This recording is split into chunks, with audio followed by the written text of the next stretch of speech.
on the 4th of January 2020, some small changes are being introduced to the instructions and layout of the paper-based listening test. The paper-based test will now be divided into parts 1, 2, 3, 4. This is a new IELTS listening test format test. We will be removing the Part 1 example. We are also removing the page number references. The test is in 4 parts: Part 1, Part 2, Part 3, and Part 4. Now look at Part 1. You'll hear a head teacher and a teacher discussing a school camping trip. First, you have some time to look at questions 1 to 5.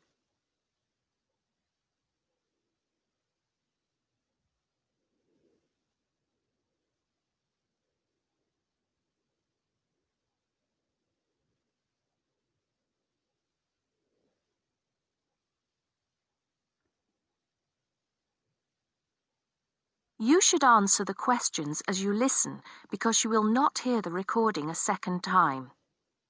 Listen carefully and answer questions 1 to 5. Good morning, Mr. Thompson. Can I speak to you for a moment? Of course, Jamie. Come in. Have a seat. I've just finished looking through the reports for this term. It looks like the pupils are doing very well. Yes, I think they are. It's all going fine.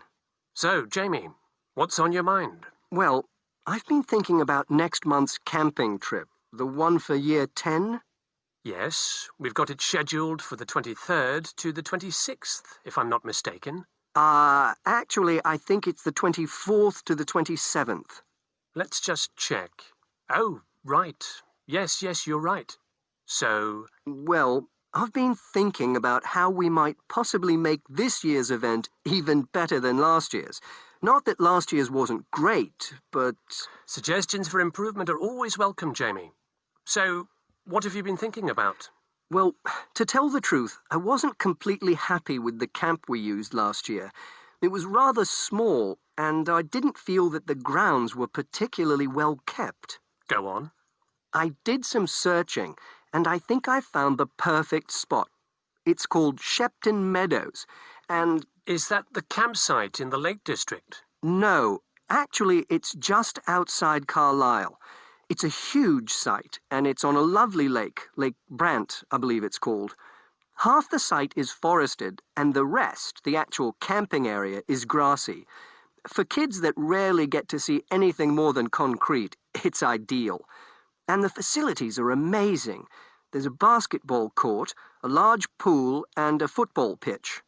There are well-marked trails through the forest for hiking, and the lake is there for swimming and other water sports. I believe there's even a lifeguard service. That sounds like it might suit our purposes perfectly. Did you happen to find out about availability and cost? Yes, as a matter of fact, I did.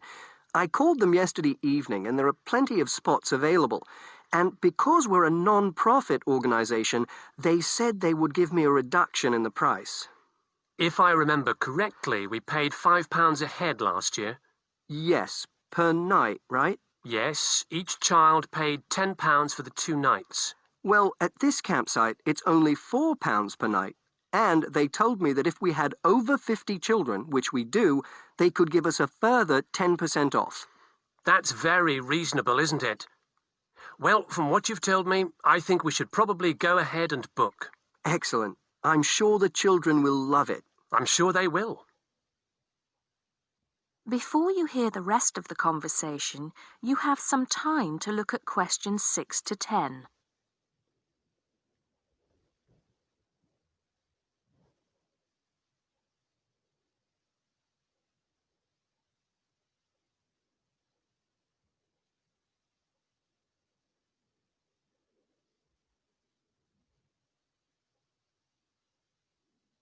Now listen and answer questions 6 to 10.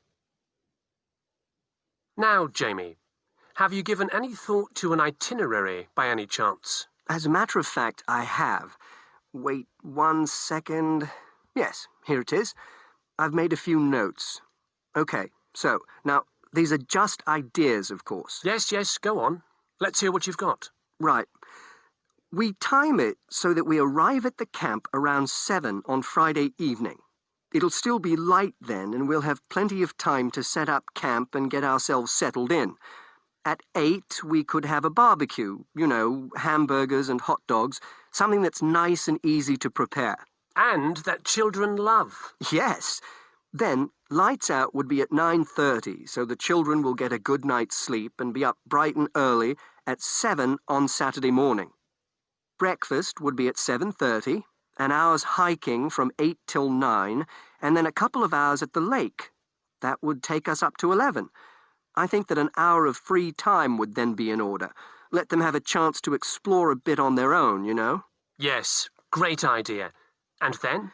Let's see, a picnic lunch at 12, and then sports in the afternoon till 4.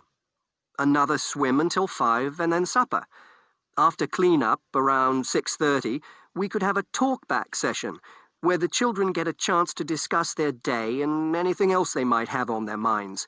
Then a campfire and sing-along at 8, back to the tents at 9:30, and, well, that takes care of Saturday. Excellent, excellent. That would certainly keep them busy. What about Sunday? Sunday, right. As on Saturday, same wake-up and breakfast times, and then I thought we could go on a bit of a day trip. There are some caves about an hour's walk from the camp, which I thought the children might find interesting. We could leave at 8, which would mean we'd get to the caves at 9. They could explore for a couple of hours, and we'd head back at 11. 12 o'clock would see us back at the meadows. An hour's swim, and then lunch at 1. Then we could have organised games in the afternoon until supper at 5. It would take us an hour to clean up our sites and pack up. We'd be on the buses at 6 and all set to head back into the city. Well now, you've certainly put a lot of thought into this, Jamie, and it's paid off. I think it sounds wonderful. I can't think of a thing that needs to be changed. Let's go for it. Brilliant. I'll get the itinerary printed up and put it up on the notice board this afternoon. That is the end of part 1. You now have half a minute to check your answers.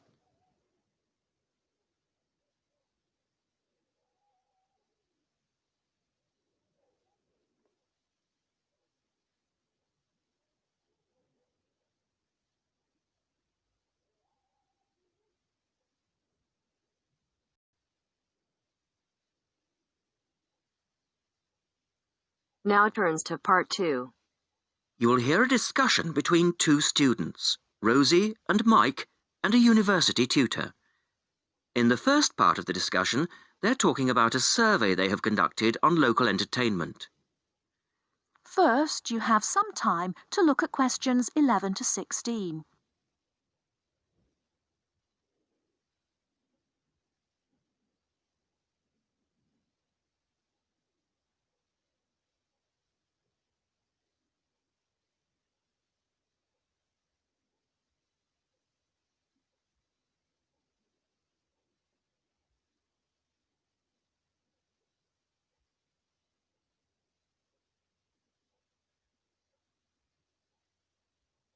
Now, listen carefully and answer questions 11 to 16. Good morning, everyone. Well, I think we can start straight away by getting Rosie and Mike to do their presentation. Would you like to start, Rosie? Yes. Well, we've done a survey on local entertainment. Basically, we tried to find out how students feel about the entertainment in the town and how much they use it. Yes, so we've called our project Out and About. Yes, that's a good title, Out and About. We wanted to find out how well students use the entertainment facilities in town, whether they get to see the latest plays, films, that kind of thing. Now, we have our own facilities on campus, of course. Oh, yes. We deliberately omitted those as we really wanted to examine outside entertainment in the town as opposed to on the university campus. Actually, there were a lot of areas to choose from, but in the end, we limited ourselves to looking at 3 general categories: cinema, theatre and music. Right. OK, well, first of all, cinema. In the town, there are 3 main places where you can see films. there's the new multi-screen cinema complex, the old Park Cinema, and a late-night Odeon. So, if you look at this chart, in terms of audience size, the multi-screen complex accounts for 75% of all cinema seats. The Park Cinema accounts for 20% of seats, and the late-night Odeon has just 5% of seats. As you probably know, the complex and the park show all the latest films, while the late-night cinema tends to show cult films. So, when we interviewed the students, we thought the complex would be the most popular choice of cinema. But surprisingly, it was the late-night Odeon. Yeah, and most students said that if they wanted to see a new film, they waited for it to show at the park, because the complex is more expensive and further out of town, so you have to pay more to get there as well. Yes, and that adds to the cost, of course, and detracts from the popularity, evidently. Well, next, we looked at theatres. The results here were interesting because, as you know, there's a theatre on campus which is popular, but there's also the Stage Theatre in town, which is very old and architecturally quite beautiful. And there's the large modern theatre, the Ashtop, that has recently been built. So you just looked at the two theatres in town? Yes, but the thing about the theatres is that there's a whole variety of seat prices. Also, the types of performance vary, so students tend to buy seats at both and like using both for different reasons. And if they want cheap seats at the Ashtop, they can just sit further from the front. What we did find that was very interesting is that there are periods during the year when students seem to go to the theatre and periods when they go to the cinema. And we really think that's to do with budget. If you look at this graph, you can see that there's a peak around November, December when they go to the theatre more, and then a period in April, May when neither is particularly popular. And then theatre viewing seems to trail off virtually, while the cinema becomes quite popular in June, July. I think you're probably right about your conclusions. In the second part of the discussion, Rosie and Mike talk about different music clubs. Before you hear the rest of the talk, you have some time to look at questions 17 to 20.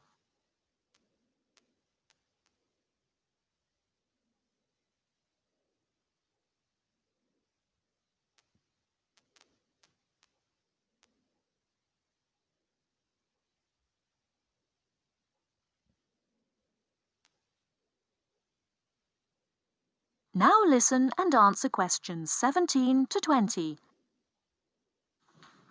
Well, lastly, we looked at music, and this time we were really investigating the sort of small music clubs that offer things like folk or specialise in local bands.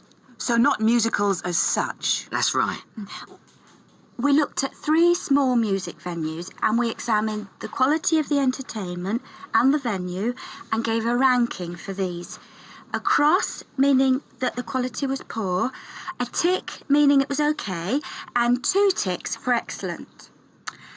First of all, the Blues Club, which obviously specialises in blues music. This was a pretty small place and the seating was minimal, so we didn't give that a very good rating. No, we don't recommend that one, really. Then the Sansu, which plays a lot of South American music.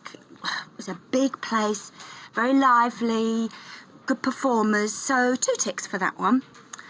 The Pier Hotel is a folk venue, a good place for local and up-and-coming folk artists to play.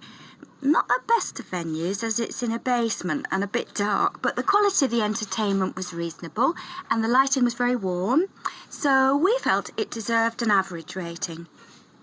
Now finally, there's the Bald Rock Cafe, which features big rock bands and is pretty popular with students, and we enjoyed ourselves there as well, so top marks for that one.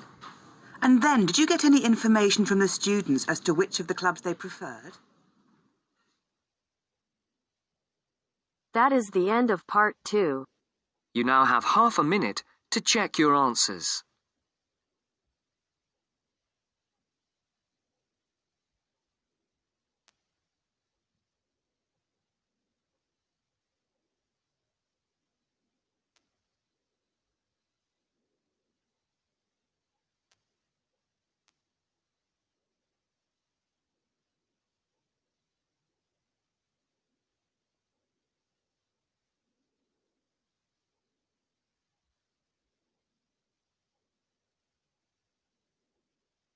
Now turns to Part 3. Part 3. You will hear a discussion among 3 students who are organising an international film festival at their college. First, you have some time to look at questions 21 to 24.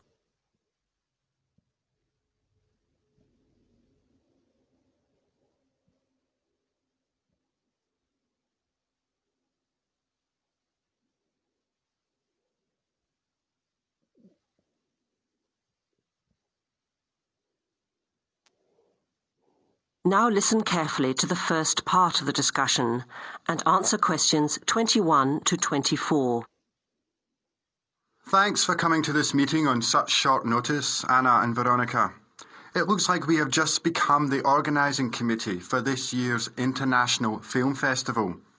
We've all just met, so perhaps we should start by an introduction with a bit of background from each of us. Okay, I'm Anna. I finished 3 years of a languages degree in Sweden, where I come from. This year I decided to study overseas to get to know a different part of the world.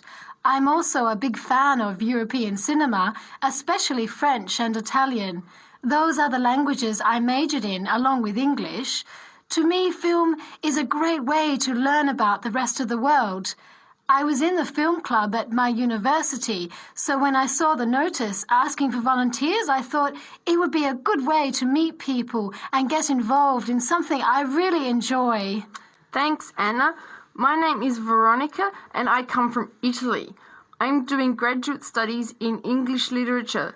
I went to some of the films in the festival last year and enjoyed them. I especially liked the video interviews. That was when I decided to get involved. I used to do film reviews for our student newspaper back home. Hi, I'm Chris from Scotland and I'm in 4th year journalism. Cinema is my hobby. Last year I joined the organising committee just like you have now, and somehow this year I've ended up in charge. I'm actually able to use my coordinating work on the festival towards a credit for one of my courses.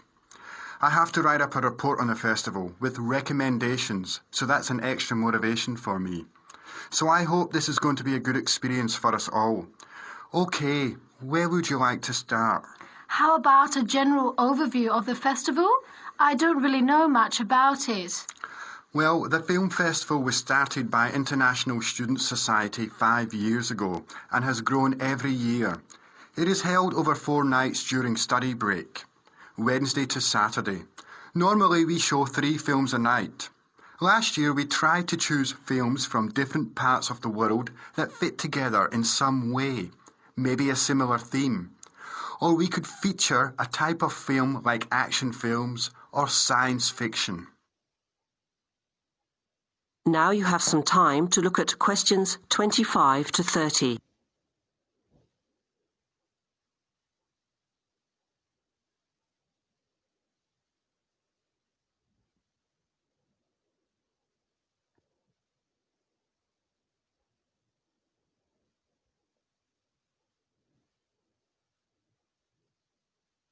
Now listen to the rest of the discussion and answer questions 25 to 30. Who picks the films? It's up to us on the committee to decide. You mean we get to pick all the films ourselves? What a hard decision. There are so many to choose from. Well, that's the fun part. We have this catalogue of independent distributors. The films are listed by language and have a short summary. We just have to go through it to find a good combination of films that will attract an audience. Veronica mentioned something about interviews. How does that fit in?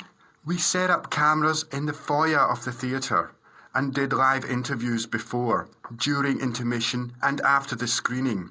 Anyone from the audience could come up and talk about the film. The Broadcasting and Journalism School set it up and ran the interviews. They were shown on big screens around the lobby and in the theatre. It went over really well. We had a long lineup of students waiting to be interviewed on TV. Everybody wanted their minute of fame. Great idea. Yeah, it worked really well. We should certainly do something similar again. Maybe even develop the idea further. like a website with audience reviews and discussion, so we can get as much participation and involvement as possible. Hey, that's a good idea. Can I ask a question? None of the films are in English, right? Are they dubbed or subtitled?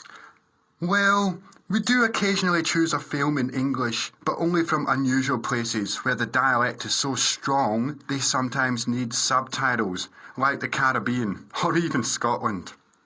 The majority of films in the festival are foreign language, dubbed in English. We've learned from experience that students don't like reading subtitles. Maybe they read too much already. Whatever the reason, the subtitled films get smaller audiences, so we avoid them as much as possible. So how large an audience can we expect, and how much does it cost to get in? It costs $5 per film, or a $20 pass for the whole event. All 12 films for the real movie fan. We would have broken even last year, except for a bad storm on the Friday night. We almost had to cancel the whole thing. But overall, we had a good turnout, more than 2,000 people in 4 days. Oh, that's what I was wondering about, the financial part. Where does the funding come from? What kind of budget do we have? The festival is subsidised by the Student Council. We generate money through advertising and through admission charges. We'll go over the budget in details a little later, but we've got lots of work to do in the meantime. I guess we have to start pretty soon. Well, I think by the 1st of March at the latest. We need to select all the films. Then we have to find some advertisers to sponsor the event. That shouldn't be too hard. We'll just start with last year's list. Our deadline for that should be the middle of March. By the end of March, we need to design the programme. Then we can get posters made up and distributed in April. Like you said, we need some clever promotion, something to generate interest and get people talking. We have 4 months to get ready. It should be enough time. Okay, where do we start? Let's start by talking about films, since that is the best part, and see what we come up with. What was the best film you saw last year? That is the end of part 3. You now have half a minute to check your answers.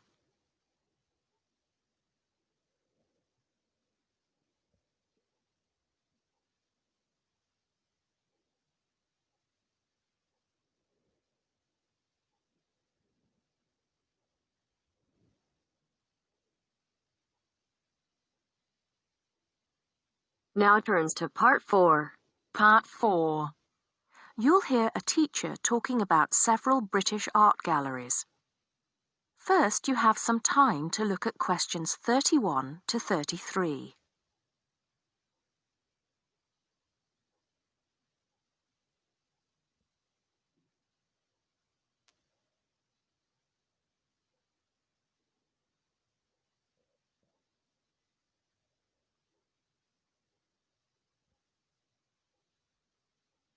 Now listen carefully and answer questions 31 to 33. Good afternoon. Welcome to the first class of V100 Art and History. The objectives of the course, as you will have seen if you've taken a look at the syllabus, include familiarizing yourselves with the vocabulary and language of art, learning about the basic elements of art and design, and finally, discussing historical periods as they pertain to art. The course will also give you the opportunity to visit some of the many galleries and museums that Britain has to offer. So, having said that, I'd like to spend the rest of today's class talking about 4 of the more important galleries that we will be visiting in the coming year. As most of you already know, or at least I hope most of you know, there are 4 Tate galleries in all. To begin, I'd like to tell you a little bit about the Tate Modern. Tate Modern is located in a very busy part of London called the South Bank. It's close to 2 world-renowned tourist attractions, St. Paul's Cathedral and Shakespeare's Globe Theatre. Now, interestingly enough, Tate Modern is housed in what was a power station, built in several stages between 1947 and 1963. It was closed down in 1981 and reopened as a gallery in the year 2000. Tate Modern consists of 5 levels, with the Tate collection being shown on the 3rd and 5th levels. On level 2, the works of contemporary artists are exhibited, while level 4 is used for holding large temporary exhibitions. Since this museum opened, it has become a popular spot for both Londoners and tourists alike. And believe it or not, it doesn't cost anything to get in to see the collection displays. Before you hear the rest of the talk, you have some time to look at questions 34 to 40.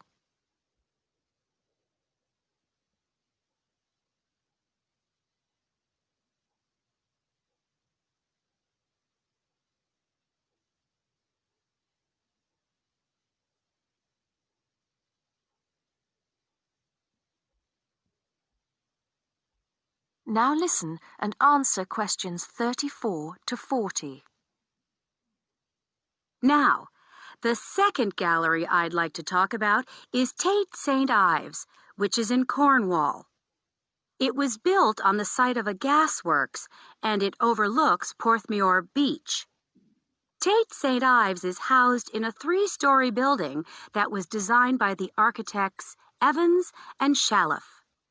It was established in 1993, 7 years before Tate Modern was opened, and the gallery exhibits the works of modern British artists, including members of the St. Ives School, a group of artists living and working in the area from the 30s onwards. In later lectures, we'll be looking at the work of some of the artists who belong to that group and the ways in which they influenced each other. Okay, am I going too fast for any of you? No? Good. Next, I want to talk about Tate Britain, which is a gorgeous gallery situated right in the heart of Westminster. Tate Britain was the first of the 4 Tate galleries to open, and it was established in 1897. It was built on the site of an old prison, and when it first opened its doors, it was called the National Gallery of British Art. Later, it became known as the Tate Gallery, after the man who founded it, Sir Henry Tate. During its lifetime, Tate Britain has been damaged twice, once by floodwaters from the River Thames, and once by bombings during World War II. This gallery has an interesting range of exhibitions of historic and modern art from 1500 up to the present day. Now, the last gallery I'd like to tell you about is called Tate Liverpool. It's not hard to figure out where this gallery is located, is it? It was opened in 1988 to exhibit displays from the Tate collection, and it also has a program of temporary exhibitions.